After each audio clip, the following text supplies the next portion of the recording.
Being on Songland was, I definitely said it before, it was life-changing, but I couldn't have anticipated or guessed or thought anything that has happened would have happened, how it happened, I guess. Um, I don't know, it's been honestly surreal. Super, super grateful. It's pretty crazy. I think the biggest surprise about being on Songland was the people that I guess the people that I'd now be able to call my friends, I guess, and I didn't expect any of that. The biggest surprise, goodness, I could sit here all day and tell you a million different things, but at the end of the day,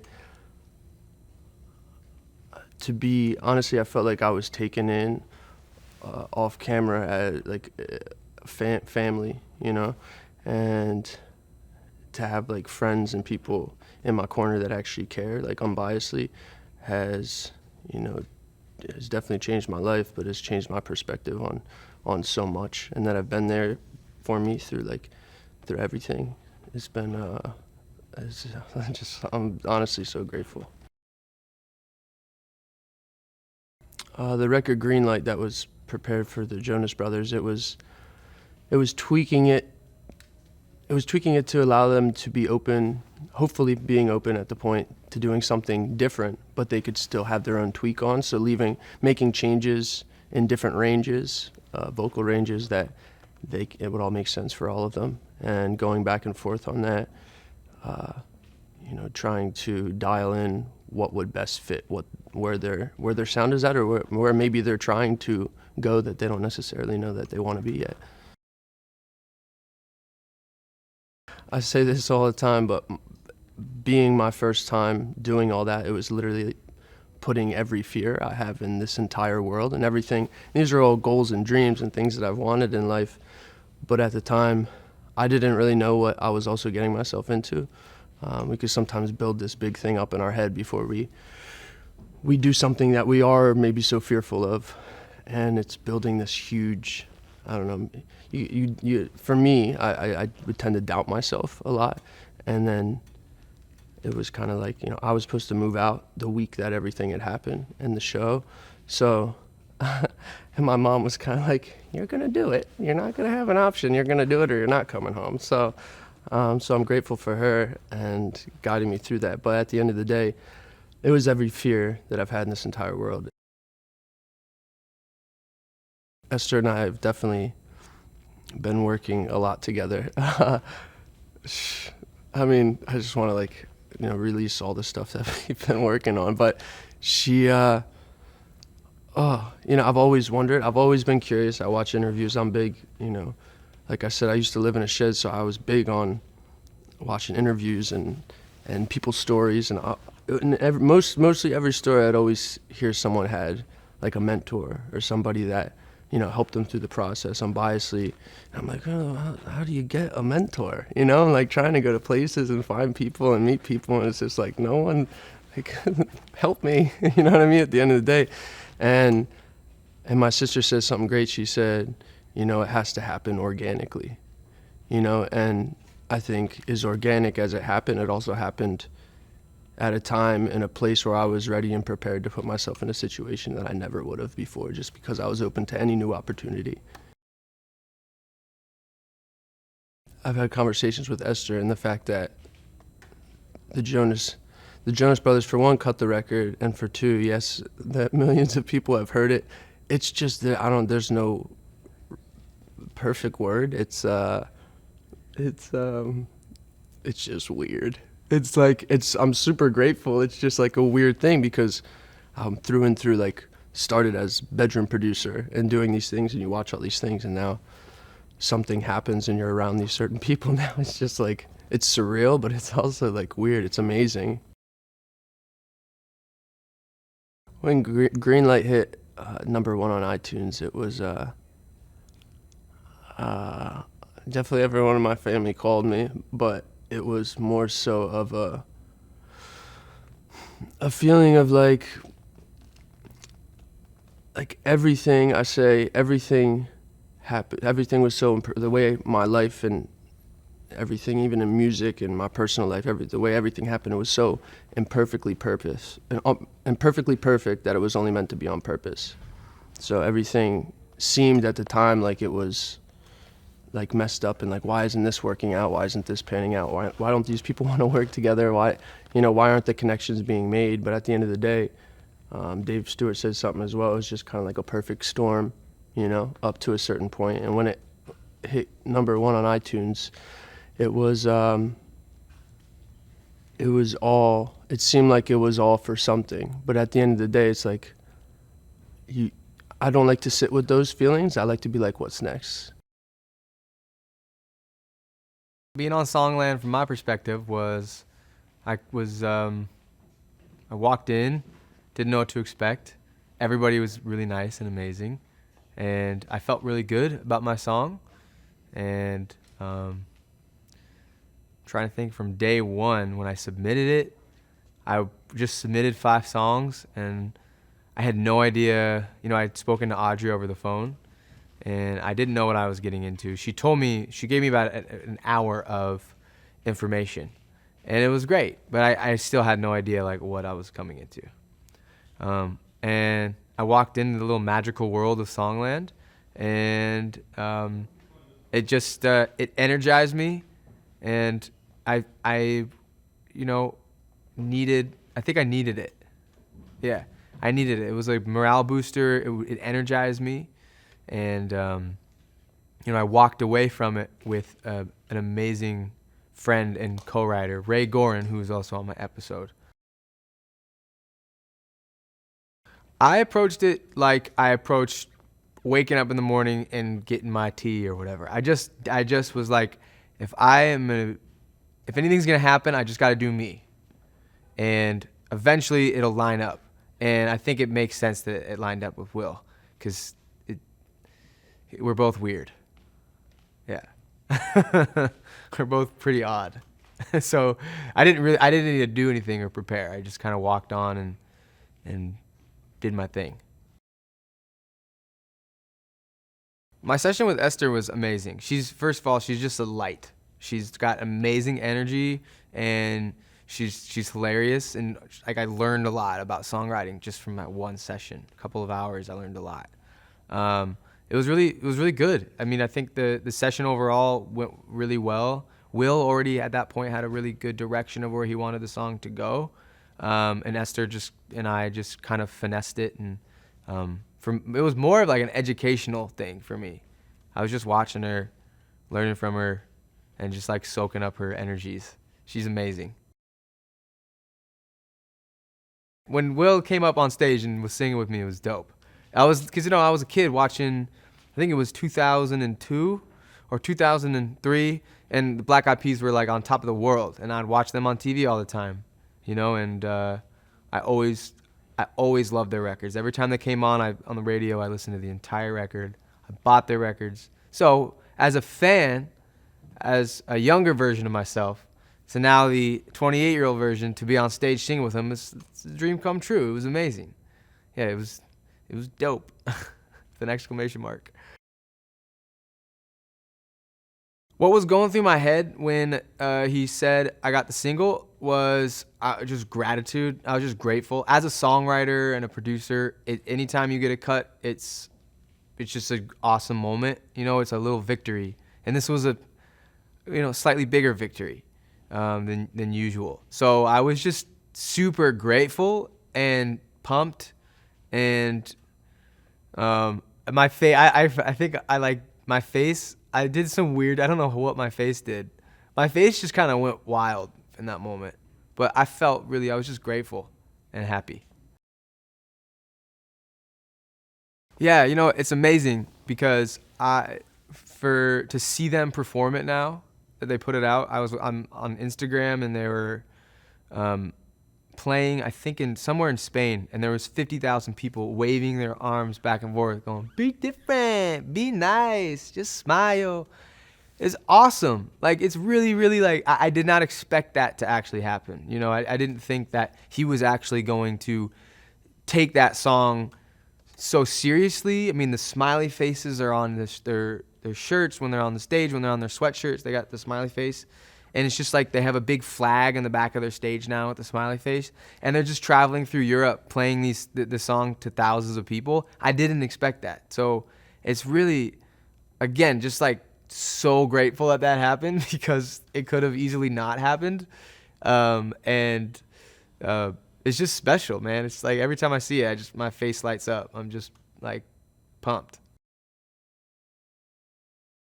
Life has changed since Songland in a couple of ways. One of the ways it kind of jump-started my energies. Like it just kind of reinvigorated me.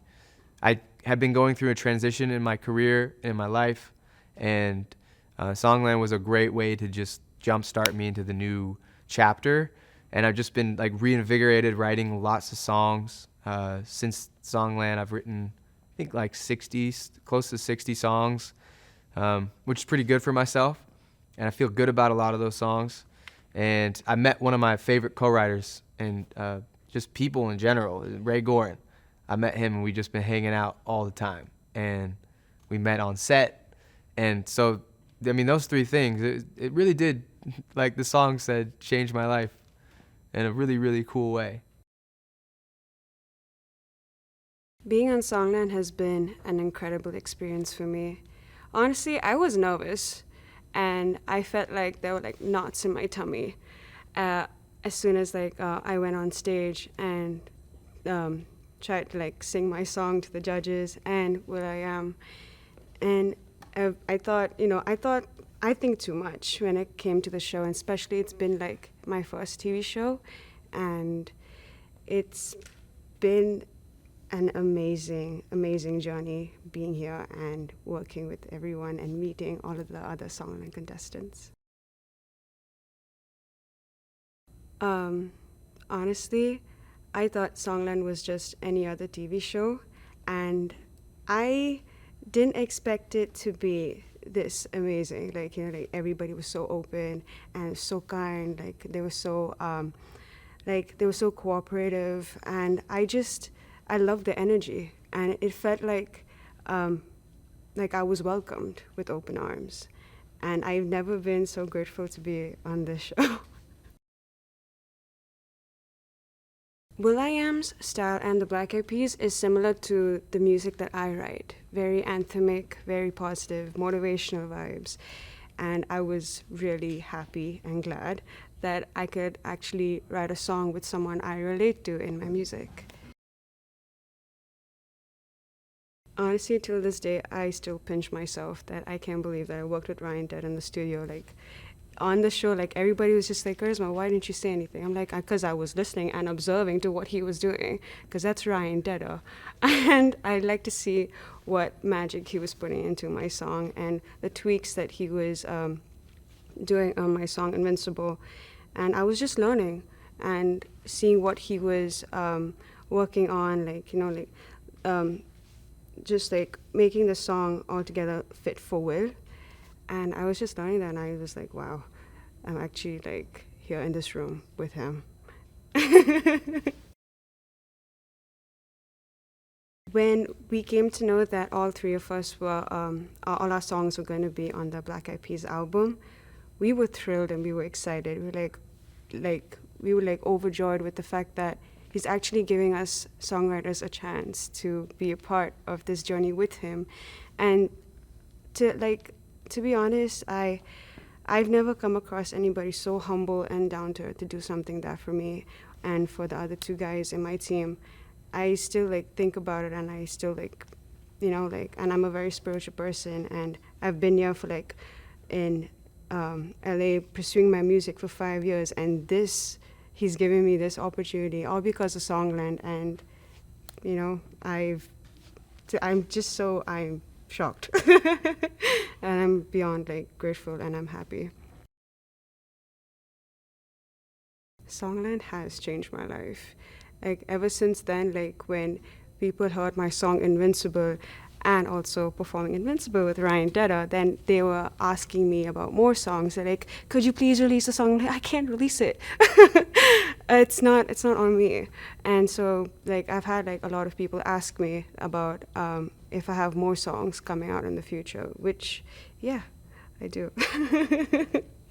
And so because of Songland has given me that platform as not only a songwriter, but an artist too. When my friends and family saw my episode on Songland, they were really proud of me and they were really excited. To be honest, like it was everyone on social media. They were like just like tagging me, and I was just like, oh my gosh, like filled with notifications. And so everybody was like, because they see me like do music ever since I was a young girl with my brother, and I've been singing in church, and so to see me up there in Songland, especially being on television in America, they've never been so proud of me. And also there was an incident that actually happened when it was, I think, where I live, like there was this one guy, he saw me and he's like, are you from Songland? I was like, yeah. Then he was like, oh my gosh, I loved your song Invincible, and Will.i.am, oh my gosh, super dope. I was like, wow. I really didn't expect that to happen. And it was not only him, but there were like more people who actually came up to me and they were like, we love your song. And I was like taken aback. I was like, I literally cried on that spur for the moment, because it's been a journey, especially like me as a female artist and a songwriter. It's just like the feeling, or like altogether, it's just like heartwarming. Songland has helped my dreams come true, and not only as a songwriter but as an artist.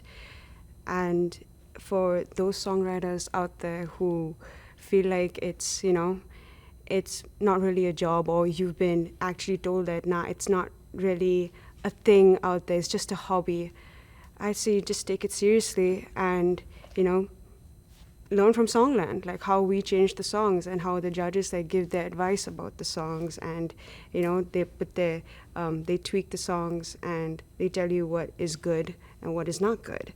So by you being a songwriter, you can actually learn from them, and they're the best songwriters and the judges in the panel. Songland was quite a journey. I think that for a lot of us going into this, it's the first show of its kind, and so there was nothing really to base our experience off of. It was being figured out as it was happening in real time, and so for a lot of us, there was a little bit of apprehension going into it because, of course, we have no idea how this is all going to turn out, and it's kind of experimental. But I think that because of the support and the attention to detail that the amazing producers had for this show, we all felt like the best experience ever. I think all of us can truly honestly say that this experience has changed a lot of the dynamics of our lives in many really amazing ways. But the experience in and of itself is one that I think we'll all cherish for a long time to come. So writing a song for Kacey was quite unexpected. Going into the show, I did not know who the artist was going to be. I don't think any of us did beforehand, because they don't tell you. And so it wasn't until the orientation for the show that I actually found out who my artist was going to be. As fate would have it, I actually was doing some other background gigs for the iHeart Music Awards and for Kanye's Sunday Service at the same time that I was filming the show. And because of that, I missed my original orientation. So my orientation came like 3 days after everyone else's, and I was like the only person from my episode in orientation, and that's when I found out. And this was maybe at that point, I think 2 days before we actually started the first filming. So I was just like, oh, okay, cool. On Kacey's episode, great. And I had internally, I had a feeling that my song would be a good fit for her, but you never really know what an artist is looking for at whatever point in their career they're in, and that part of it is never up to you. But I did feel that the song would have a good fighting chance, because thinking about the song and with her voice on it, I was like, I could hear the translation of this. So I felt like I had a pretty good chance at winning.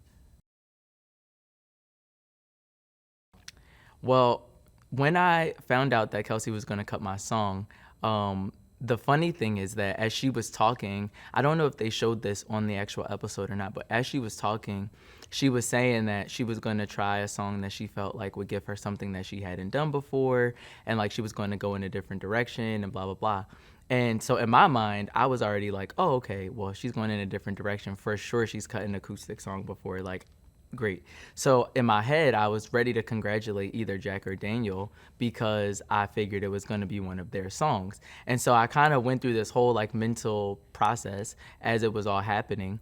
And then I kind of dialed back into a state of present consciousness, just as she was kind of getting to the, and so for that reason, the song I'm going to pick is, and that's kind of when I dialed in. And then I saw the shape of her mouth and it looked like it was forming a B. And I was like, wait, that's my, Better Lut's my song. And then I kind of like gasped and kind of covered my mouth. But it was really just the idea of like, mentally I thought that I wasn't going to win the song because when she said, you know, what she said, I'm like, oh, it's an acoustic song. She's not cutting the song, which is cool.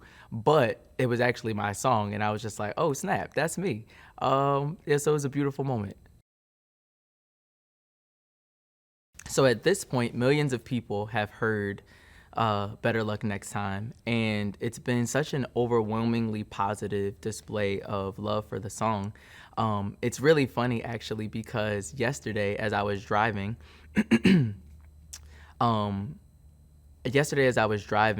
the song came on like the Apple Pop Music playlist, and that was the first time that I have like ever just randomly heard it. And so I had to like post it to my Insta stories because I was like, wait, y'all, this is crazy. Like I'm driving, I'm on my way to this event, and the song came on my playlist, and it was like, when I heard the chords at the beginning, I was like, wait, is this my song? And it was crazy because, you know, the radio is not as big of a thing as, you know, as it used to be. And so now the way people hear songs are through streaming playlists and all that kind of stuff. And so when it came on the playlist, I was just like, oh, snap, this is crazy. Like I wrote this song.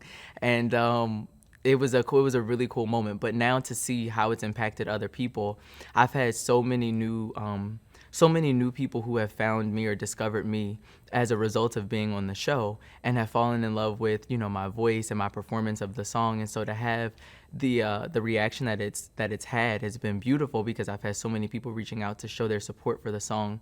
People have been posting their own covers of the record. People have been like DMing me. A lot of people have been asking for my version of the song. So we're trying to figure out a way to make that happen so that we can satisfy the demand because it's been such an overwhelming demand for my version of it. And I would love to, you know, to find a way to satisfy that because it's being asked for. But it's been great. I think it's been, I guess, pretty much what I could have hoped for, but in some ways better than what I could have hoped for. So I submitted a couple songs to Songland, not knowing if I would even get an email back in early 2019. And then from the moment I stepped onto the show through the end, through Megan cutting the song, I just had such a wonderful experience. I was a little nervous all the way through. I also had a cold and don't remember like half of what happened, but I know I had a great time. I know I had an excellent time. It was so much fun. It was such a welcoming crew, and the producers, the mentors, Megan, they were all so welcoming, and just seemed like I was like, I'm having a good day. This is a good day. These are all good days, and I look back at it with fond memories. I walked into Songland with pretty much no expectation. My expectation was I would go on, I would maybe make some friends, I would sing my song for Megan, Ryan, Esther, and Shane, and try and get through that, and then I would go home. And that was all I really prepared myself for. I could not have predicted what came out of the experience, which was really beyond belief. I didn't know if my song would be cut. I knew I was confident walking into it because I love that song. And through the process, I was like, what if she cuts it? Like, what if this works out the way that I maybe want it to work out? And getting through to that last day, I still, to the last minute, I was like, okay, it's fine if she doesn't cut it. It's not a big deal. And then when I was working with Ryan, I was like, it's fine if Ryan wants to like change the whole song. Like, that's fine. Everything's going to be okay. And just the experience itself surpassed all of my expectations by like miles and miles. Luckily for me, the song that I brought in to Songland, Hurt Me, when I was writing it, I had continually referenced Megan, like in the melodies. I kept singing that pre-chorus, was like, acting like a child now. And I was like, that's so Megan Trainor. But she doesn't take outside songs. She doesn't really write with random writers, which is me. I was a random writer. I am a random writer who is now on Songland. But I was like, how am I ever going to get this song to Meghan Trainor? I guess she's not really a thought. Like, I'm just going to try and get it to someone else, or maybe I'll use it for my artist project. Like, and the song was just sitting in my computer. It was just sitting in my laptop. Maybe 3 people had ever heard it. I'd never sung it live for anybody. And then bringing it in to Meghan and her being like, I love this, like screaming and getting really excited about it. It's like, wow, this is insane. I think this is the universe telling me that I was supposed to write this song, I guess. I got paired with Ryan, which was kind of a dream come true. He's written some of my favorite songs and songs that have really formed the way that I write. And yeah, I walked in and they surprised us. I didn't know who it was gonna be. And I was like, it's okay if it's not Ryan. Like, it's fine. Everyone's amazing because everyone is incredible. But I walked in and it was Ryan and I was like, yes, I think we're gonna win, because I just feel like he knew exactly how to take the song across the finish line. And there's really no words to describe what walking into a room and being on an even playing field with someone who you consider like a huge inspiration to you. There's no words to describe it. And Ryan was just so open and welcoming, and we got to work on the song together, and he gave me some really nice compliments that truly mean the world, because when someone at that level of accomplishment compliments you, it just means so much. So I'm really grateful that I had the opportunity to work with Ryan, and the things that he said really, really stuck with me, and I know I'm going to take those words with me through the rest of my career. When Meghan said that she was going to cut Hurt Me, I was completely in disbelief. You'll probably, if you've seen it, you've seen my face, and I was like, oh, cool, like, thank you. And in my head, I was like, oh, this is cute. She's going to cut like a 90-second version, I think, and like it'll go on YouTube, I think. Like, I'm not really sure what this is. And then Ryan came up to me and he was like, so excited we won. This is awesome. Megan's going to cut it, and she's putting it on her album. And I was like, wait a second. What? And at that moment, I got a little emotional, got a little teary-eyed. But honestly, it wasn't until I was in the room with Meghan and she was cutting the song that it really sank in for me. The songwriters perform the song, which is different. I didn't know that. I thought they were just gonna be playing their records. So it was cool to see people perform, really sell their work, you know, get fully immersed into the songs that they've created. The thing that surprised me the most is kind of the camaraderie between the songwriters and Ryan, Ester, and Shayne, and the way that they worked together, created relationships, got in the studio, and vibed and created a rapport with one another. That really surprised me that they were able to do that on such a short, you know, time period of really working with one another. Ryan, Ester, and Shayne, they're just class acts, you know. They are up there in those blue chairs permanently for a reason. I was super blown away by how quickly they worked, and just being able to work on the fly. That's what you have to do as a songwriter, is just, you know, first idea that comes up, say it out loud. Don't be worried about getting pushed back, or if that's gonna be the final lyric, or who's gonna get publishing on what. Like, that's not what this process is about. You know, I think it's so easy to look at the music industry and it's become this commodity. It's a business. It's points, it's splits, it's how this is gonna all work out legally, and you can't bring any of that into the creative process. And I could just tell that those guys are true creatives, and I was just blown away by their talent. I think the process of songwriting can be super intimate. I spent the majority of my life by myself, writing lyrics, and then that opened up with the stuff that I did with Ryan Lewis, and then moving forward, I think it's become this thing. You know, for so long, I just thought of this as like, this is me. This is just, you know, every word is me, somebody else makes the beat, and I think that there is power in just throwing out ideas in a room, and not being tied to, like, you know, who's gonna write the hook, and, you know, you do this and you do this. It's like, we're all better if we just throw out ideas and see what sticks, and I think that that's really what this show is about, and it's really kind of introduced a new way of working to my process. power of music can change lives. Power of music captures this experience that we're all having, and it's transformed my life. It's given my life a purpose. It's given my life a fulfillment that I wouldn't have if it wasn't for this outlet. And I think that there's people that make music, and there's people that are music. And if you're a songwriter and that's what you do, that is your oxygen, that is who you are, then it doesn't matter if you get picked or your record does this or you make a #1 hit song. It doesn't matter. You're going to keep creating regardless. Being on Songland was such an amazing journey. I think it was really cool being on one of the first groups. So it was a very, small group of people, and everyone was just really excited to get, to get the ball rolling. And I got to meet so many amazing songwriters. We bonded the entire time we were filming and just learning about everybody's stories and how they got there. And then obviously the crew were so invested in bringing this dream that's been, 6+ years in the making to television for the world to see. I think it was just a really awesome experience to bring the art of songwriting to the forefront. I didn't know what to expect. I didn't come to Songland with any expectations. I just was so excited to be a part of it that I walked in with, I'm just gonna be here and I'm gonna be present and I'm gonna take it all in and learn, whatever I could learn. So writing a song specifically for John Legend was interesting because my background in music, I've always been writing since I was a little girl, but I've always been writing for myself. So I learned to play the guitar when I was 12, and from there I would be writing songs about boys or whatever you write when you're 12.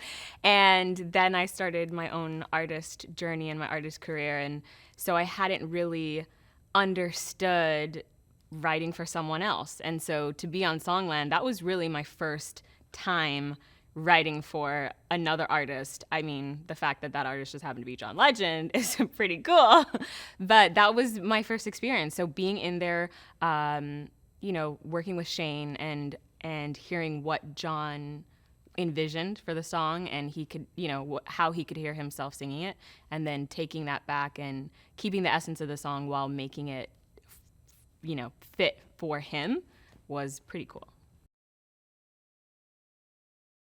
So working with Shane McAnally was amazing. I'm from the Bahamas, and we don't listen to a lot of country music in the Bahamas.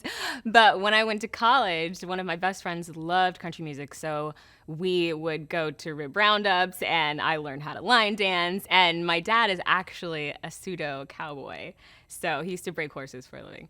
So country music was always a part of my life for my 20s onwards, and so so many of the songs that Shane wrote I loved, and so being able to work with him, understanding that country music is so much about crafting a story from start to finish, which is something that I love, and I think that's the beauty of music, being able to hear from the start to the end what the story is about. And I think that's also how John writes. I think John is a storyteller. So it was very cool to sit with Shane and work in that Nashville way of writing a song, that just the lyrics, he just knows how to condense it in a way that keeps the message but makes it something that's going to stick in somebody's mind. So seeing that process and being a part of it was amazing, and it's also something that I have taken with me. I've already been to Nashville post Songland, and just being in more of those sessions has been, amazing. So the moment John said he was going to cut my song, if you saw that giant close-up of me being so shocked, which was super embarrassing, but I was shocked. I was like, what? And playing back when you were able to hear him say, I'm going to select the song that made the most, then you can hear that he was, but I was so zoned out. I was just, I missed all of that. I just heard him, say my name, and I was shocked. It's crazy to think that this mega superstar, someone who I've listened to since I was a little girl, is singing the first song that I wrote for someone else. It happens to be John Legend. It already charted on #1 on iTunes R&B, and it did all these things that I just didn't expect.